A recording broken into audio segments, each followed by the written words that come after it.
My sensory apparatus is attuned to the affordances of the vehicle and its environment and the speed of the vehicle and its environment and all this. It's like I stop, in some ways, I stop being embodied as a human being and become embodied as an automobile.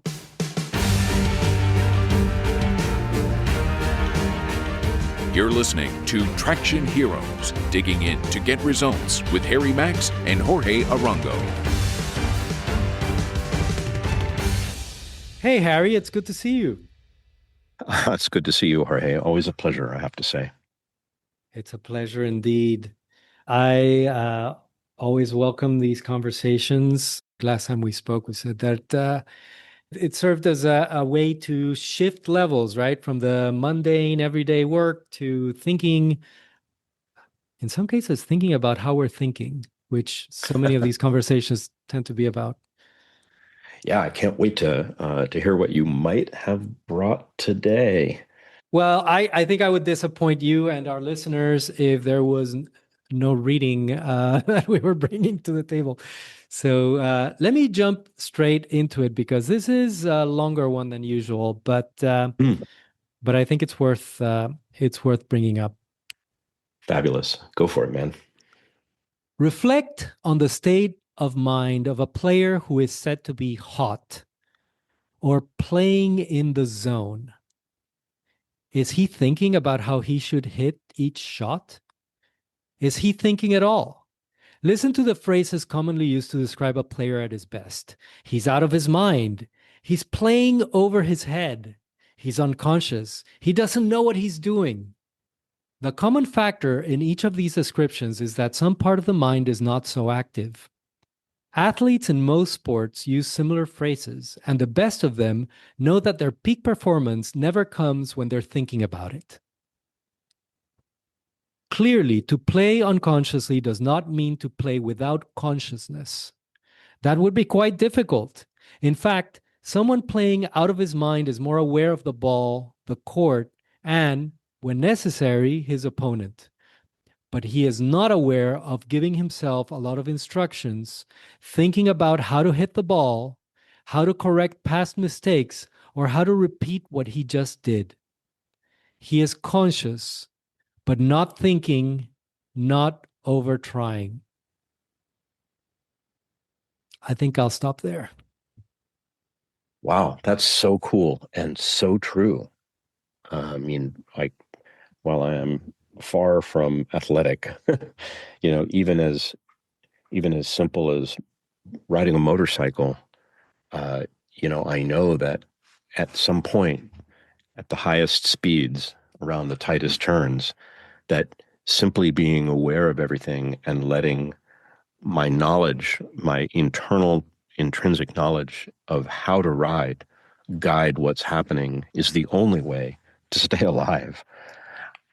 I am super curious. I don't believe I've read the book that was in, um, but immediately it reminded me of Owen Wilson's new Apple TV show Stick. Oh, I have not seen that. I'm not a giant golf fan, but it's actually a great show about golf. So, what is the title of the book? This is a classic book, and I think it's become a classic for good reasons. It's called The Inner Game of Tennis, the classic Ah, guide to the mental side of peak performance. mm, And it's by Timothy Galway. I have never read that book, and of course I've heard about it. And on the heels of something we discussed, I think a few weeks ago, uh, I think we were talking about Zen and the art of motorcycle maintenance at some point, and uh, that book was written as essentially a motorcyclist response to Zen and the art of archery, which is on a very similar topic. What led you to read this book? What prompted you to pick it up? So the first thing I'll say is I am not a tennis player. I have played tennis in my life, but casually, right? Not competitively or anything like that. This book, I've seen it recommended yes, it's a guide for improving your tennis game, Mhm. but it's one of those books that, while written originally for a specific domain, it has kind of taken a hold of readers' imaginations well beyond that domain. Mhm. And the way that I would summarize its appeal is it makes a very clear and convincing argument for training yourself to enter into mental states in which you're going to be performing at your best. Mhm. Mhm. And there's this concept of flow. I can never Mhm. pronounce the Csikszentmihalyi, I think is the name of the. I've heard it described as chick sent me high. Yeah, I have no idea. But the way that I read what Galway is saying is you play better tennis if you can get into a state of flow. He doesn't use that phrase, right? But you can play better tennis if you get into a state of flow. But here's the tricky thing. You can't will yourself to get into a state of flow. Right. And the more you think about it, the more you try, the worse you're going to do at it. That's kind of to me what is so tricky about this. And we have these vernacular phrases. It's like you're overthinking it. You're trying too hard. Mhm. And I have found that in my own life, it's one of my occupational hazards, overthinking things. I become paralyzed. There's another vernacular phrase, right? Analysis paralysis. Mhm. And Mhm. the last, our previous conversation before this one, we talked about OODA loops and tightening OODA loops. And I think that this is kind of related to that. This idea that if you overthink whatever it is that you're doing, whether it's playing tennis or I would imagine, flying a jet fighter, if you're thinking too hard, you're not going to be performing at your best. And this book, the whole gist is how to teach tennis players to break out of the thinking about how to play better tennis so that they can actually play better tennis. Hmm. It reminded me of a couple of days ago. I watched a interview with Andre Karpathy, the computer scientist, AI guy, the AI Yeah. guy. He used to work for Elon, and he was talking. It was a really interesting interview. He was talking about his workflow, and I've gotten keenly interested in how people go through their days and how they prioritize their time and energy, and then what specifically do they do to produce good work. And he was talking about the fact that he only gets 4 or 5 hours. And no surprise, I mean, we hear about this a lot, but that of really productive work, but that the process that he engages in is about loading the problem into his mental RAM. And it's sort of like if he gets into that state of flow by having fully loaded the problem into his mind so that he can then um, process it both consciously and unconsciously. I don't know why what you were saying reminded me of that, because of course he's not explicitly talking about the flow state and how, flow is typically a result of, having a set of skills or capabilities and just exceeding them a little bit with the challenge that you're facing, which is sort of what drags you kicking and screaming into a flow state, apparently, according to, the book Flow. Uh, but there was something I found very compelling about thinking about having to install a problem space or a problem into your mind entirely before you can operate on it in the most powerful way. So I don't know if do they speak to any of that in the book, or how do they talk about getting into that state? They would not have used that analogy in this book because it was written in the early 1970s, I want to say. So it was before personal computers were Wow. widespread or whatever. I'm looking here through my notes. I have a quote here. Can one learn to play? I'm quoting now from the book. Can Yeah. one learn to play out of his mind on purpose? How can you be consciously unconscious? It sounds like a contradiction in terms, yet this state can be achieved. Perhaps a better way to describe a player who is unconscious is by saying that his mind is so concentrated, so focused, that it is still. It becomes one with what the body is doing, and the unconscious or automatic functions are working without interference from thoughts. Wow, that is really well put. And that is exactly the experience that I was referring to earlier in our conversation today about my experience on a motorcycle, which is there is a like a unified state where there's no thinking ahead of the body. The the body and the mind are in alignment with the data that's coming in and the back to OODA loops, the observation and orientation, decisions and actions, like all of that is happening, and there doesn't appear to be any intentional thinking involved. This is an experience that I think most people who have driven for a long time have probably experienced. But it just happened to me yesterday because I had a pretty long drive for about 3 hours, right? And Mhm.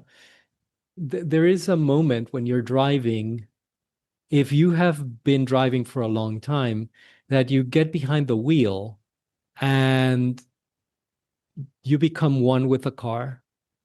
It's like Yes. it's almost like my nervous system extends to the boundaries of the car. It's like if the car hits if the car hits the bumps or something, like I feel it. And uh Right. I, and my sensory apparatus is attuned to the affordances of the vehicle and its environment and the speed of the vehicle and its environment and all this. It's like I stop, in some ways, I stop being embodied as a human being and become embodied as an automobile. It's really Mhm. weird, right? I totally know what you're talking about, and I've had that experience. What I'm trying to understand, and I'm struggling a little bit, is I'm trying to understand how to apply this more directly to my experiences as a leader or a manager or a participant on a team. A few conversations ago, you and I had a conversation about being authentic and authentically present, Hmm. you know. And one idea that comes to mind now in retrospect by putting it against the light of this idea of the inner game that Galway talks about is that sometimes when we are interacting with other people, we have this internal monologue playing out of all the things that you need to keep in check, It's like, well, Hmm. I can say this, I can't say this, I should say this, I have this agenda.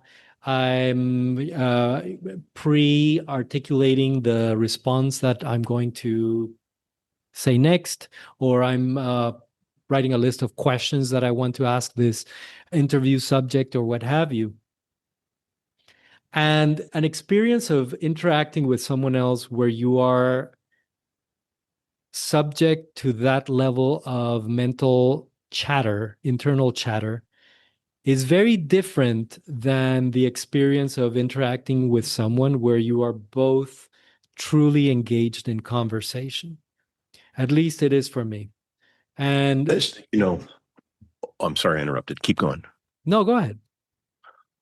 I just got all excited about it because I made the connect. I was struggling to better understand it, and then you put it into focus like that, and that was a moment where I wasn't thinking about what I was going to say. I was present to listening and participating in the conversation with you. I got so excited, I just blurted something out and interrupted you.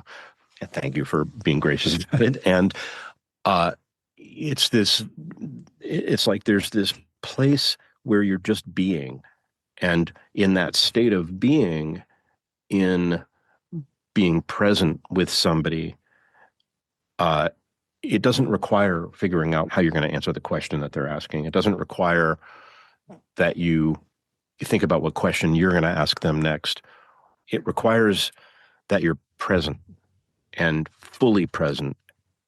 And I think a lot of people, because I was trying to apply this to myself, like if somebody asks me a tough question, I don't want to appear stupid, and so I want to respond quickly and you know cogently, and so I feel like I need to do it.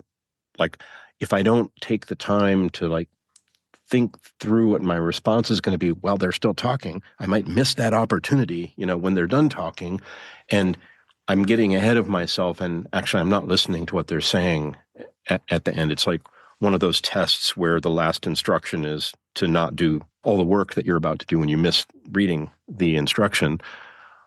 Um, I'm going to stop there because I'm just starting to ramble, but I got excited about, yes, this is something that we can apply in a very specific way to human interaction. Well, I think it's one way, right? Just getting traction with anything, there comes a point where you're going to have to deal with other people. And at one level, like, yes, your relationships with other people, it is possible, it is very common, I would argue, to overthink and to overthink to your detriment, both of your detriments. That's one. Another is, like I said, I've struggled for much of my life with overthinking things, and one of the things that I'm working on is trying to be more of the kind of person. There's a kind of person that you see them and you're like, this person just knows what to do. They're just naturally, they know how to respond in the moment. They just know what the right thing to do is. And it seems to come so natural to them. And again, it might be the OODA loop thing again that we talked about last time, where if you've just had a lot of experience, you've internalized the heuristics that make it possible for you to respond appropriately based on the conditions as they evolve, sometimes very quickly. Mm-hmm. And it's something that I aspire to, is when I'm in any kind of work situation, to be able to be present and engaged with the situation to a degree where my mental chatter is put on the back burner or not even there, right? Like somehow, like I'm engaged at a different level. I'm not like overly processing things, intellectualizing what I'm hearing, thinking conceptually about what the thing is that needs doing, and actually doing it and being in it. I think it's a different quality of engagement, and one that I aspire to do. And I think that, well, when I look back on my life and career, many times when I've failed to gain traction, it's been because I've overthought things, and I've kind of gotten in my way. So it's just something that I find helpful to think about not thinking. This reminds me of a really funny story. It was an expensive story, but it was a funny story. And this was back in the year 2000, late 2000, 2001, right? It was the dot-com boom right before it went bust. And, I was developing this, what I thought at the time, and I think other people thought, was a very innovative approach to online interaction.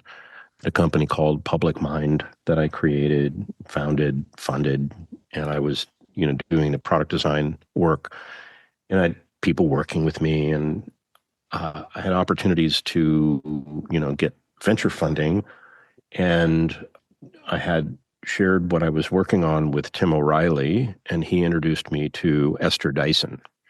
And Esther Dyson, for those of you who don't know, is just an absolutely wondrous, brilliant technologist who is also an investor.